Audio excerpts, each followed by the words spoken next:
لسه مخلص شغل. خليني اوطي صوتي الساعة 2 بالليل. لسه مخلص شغل وبعمل كوباية شاي كده قبل ما اتسحر. اشرب كوباية شاي بعد كده اتسحر واخش انام. هنكمل فيديو بكرة. تمام، تصبح على خير.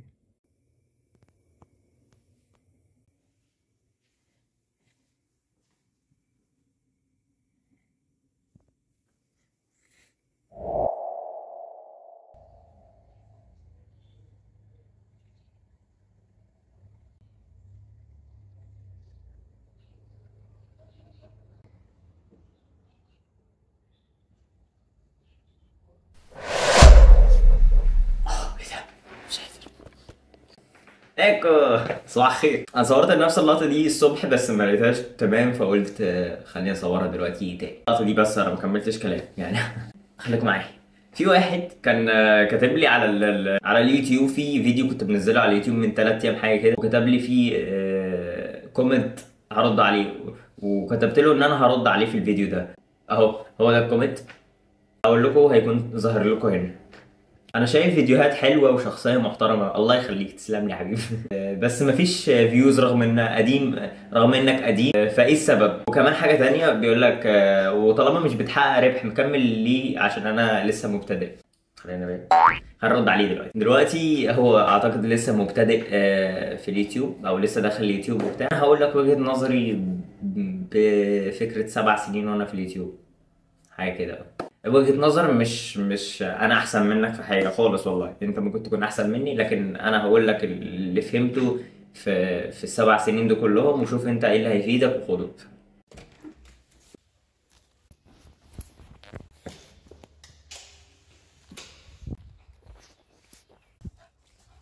رايحين الجيم. هنروح مشوار النهارده مش كتير هنا عشان احنا اجازه النهارده من الشغل اخيرا. هنروح الجيم وبعد كده هنطلع على السوبر ماركت. المهم خلينا نروح الجيم دلوقتي. عارفين الجو تحفه بجد، الجو تحفه النهارده. الشمس شايفين وفيها حراره، فهو الجو بجد صيف. انا متاكد اصلا المكان اللي كنا بنعوم فيه في الصيف في ناس اكيد بتعوم دلوقتي. الجو بتاع عمان في الحقيقه يعني هو ولا شمس جامد قوي فحرارة جامدة قوي ولا برد، فيعني جو العمان في الحرارة اصلا. بصوا انا لابس نص كم النهارده حرفيا من كتر ما الشمس. هو لابس بس الفيست ده عشان لو الجو برد، لكن لابس نص كم. المهم يعني انا دلوقتي الفكره، انا القناه بتاعتي مفتوحه من 2017، يساوي 8 سنين. الفكره انه ليه ما فيش فيديوهات لغايه دلوقتي بسببين. السبب الاولاني ان انا لما فتحت القناه 2017 انا ما نزلتش فيها ولا فيديو حرفيا غير في 2020. يعني انا من 2017 لغايه 2020 انا ما بنزلش فيديوهات، انا فاتح القناه بس. حتى ما فيهاش مشتركين، حتى ما فيهاش حاجه. حتى المشتركين اللي كانوا موجودين كانوا 2 3 وكانوا منهم اخويا وابويا واصحابي يعني. يعني 10 بالكتير قوي. فهي دي الفكره. فانا اشيل من 8 سنين 3 سنين ما بنزلش فيهم ولا فيديو. فانا بدات انزل فيديوهات في 2020. امتى في 2020؟ في نص 2020. فانت حرفيا نص المده اللي انا فاتح فيها قناه انا ما بنزلش فيديوهات. ده من الاسباب اللي خلت ان انا في ال8 سنين انه ما فيش مشاهدات كتيره او مشتركين كتير. هتشيل منهم 3 سنين ونص اصلا ما بنزلش فيهم حاجه. بس كده عاملة ازاي في الشمس. عارفين الجبال اللي كان فيها التلج اللي فوق ده تلج برضه يا جماعة، لسه في تلج هناك. لكن هنتكلم انه بص المية عاملة ازاي، هادية جدا. هنعدي. بص اللاجو عامل ازاي، هادي ازاي. بس احنا رايحين الناحية دي كده، رايحين نفس الطريق.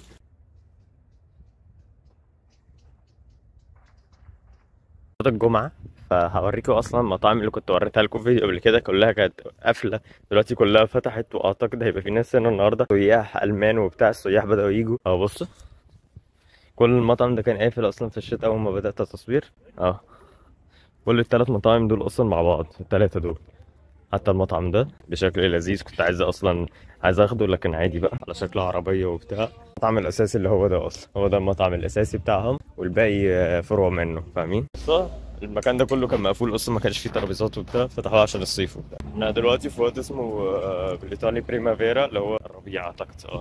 اسمه بريمافيرا. الناس بتحبه جدا لان الجو بيبقى فيه حلو اصلا، فالسياح بيبداوا يجوا دلوقتي. بدل ما ده البريمافيرا هيبدا بعد كده الباسكوا اخر الشهر، بعد كده خلاص هيبدا الصيف بقى. وشوف من هنا لشهر 10 بقى تاني عشان الشتاء يجي. قلت لكم قبل كده انه المراكب اللي هناك دي تتأجر. يعني في ناس هتركب المركب دي مأجرينها دلوقتي، دول العيلة كاملة هيأجروا المركب ده، بعد كده يخشوا لغاية جوه زي ما هم حابين، زي المركب اللي هناك دي. في مركب هناك اهي شايفينها. دي الناس مأجرين بيقعدوا لغايه جوه، او زي ما انت حابب تأجرها من الكيوسك اللي هناك ده. في كيوسك من هناك هو بتأجرها منه، العلامه الصفراء اللي فوق دي بتأجرها منه. اعتقد الساعه ب 40 يورو حاجه كده، او 80 لو انت اللي عايز تسوق المركب. وبس هي برضو الحاجات دي كانتش موجوده في الشتاء، لسه حاطينها من اسبوعين ولا حاجه. في يوم نركب المركب دي نخش جوه، عايز اخش جوه اعوم جوه، فانا هصور لكم اليوم اللي انا اخش فيه، وحتى هحاول اجيب كاميرا بتنزل تحت الميه عايشكم اجواء تحفه في الحقيقه.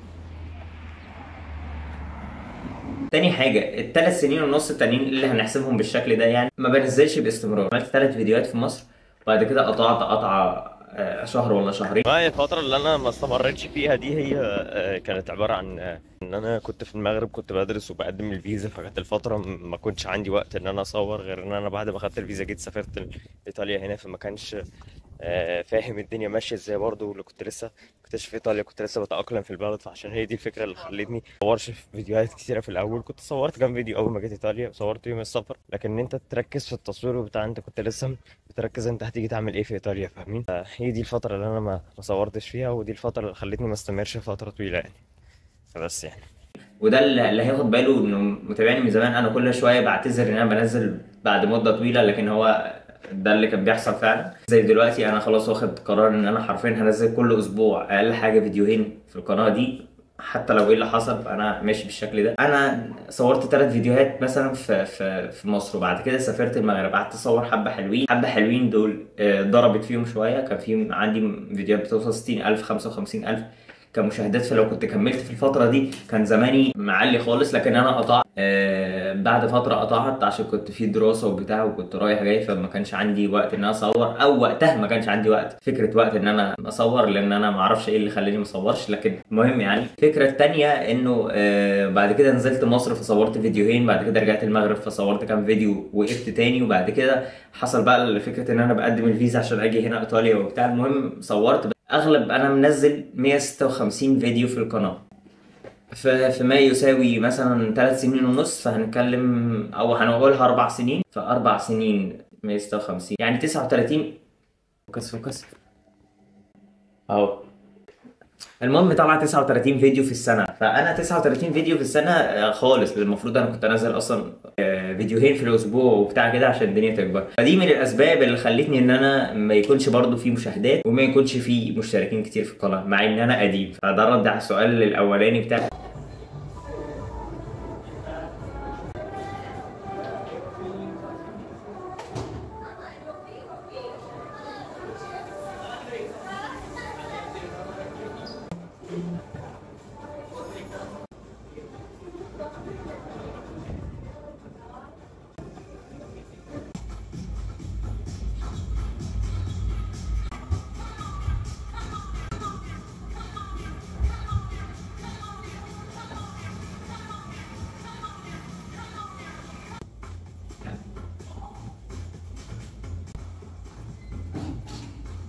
الرد التاني بقى على السؤال.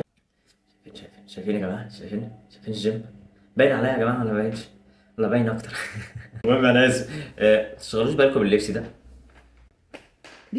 المهم يعني انتوا قاعدين في الاوضه، يعني مش لازم. تاني حاجه، السؤال التاني، طب ما دام انا ما بحققش ربح في الفيديوهات دي، يعني انت منزل يا ادم 156 فيديو ما حققتش ربح ولا مره؟ حققت ربح مره واحده وبعد كده ما حققتش تاني. ايه اللي خلاني مكمل لغايه دلوقتي مع ان انا ما بحققش ربح؟ فكره ان انا اصلا فاتح القناه دي يا جماعه عشان حاجتين. الحاجه الاولانيه حرفيا اول ما فتحتها كنت بقولها للناس كلها، ان انا فاتح القناه دي عشان ذكريات. حرفيا انا كل فيديو بشوفه عدى عليا بمرحله ما، فاهمين؟ يعني انا لما كنت في المغرب، لما بشوف فيديوهاتي دلوقتي في المغرب بقعد اضحك، لان انا اصلا المغرب دي اول سنه، اول سنتين ونص عايشهم لوحدي حرفيا. ان انت تبدا تعيش لوحدك والدنيا وتصور وتشوف نفسك دلوقتي بعد فتره طويله، فبتحس باحساس غريب، فبتقعد تضحك لانه كانت ذكريات جميله. فاصلا انا عامل فيديوهات بالشكل ده، انا عايز اصلا اصور عشان اوري نفسي بعد فتره انا كنت عامل ازاي.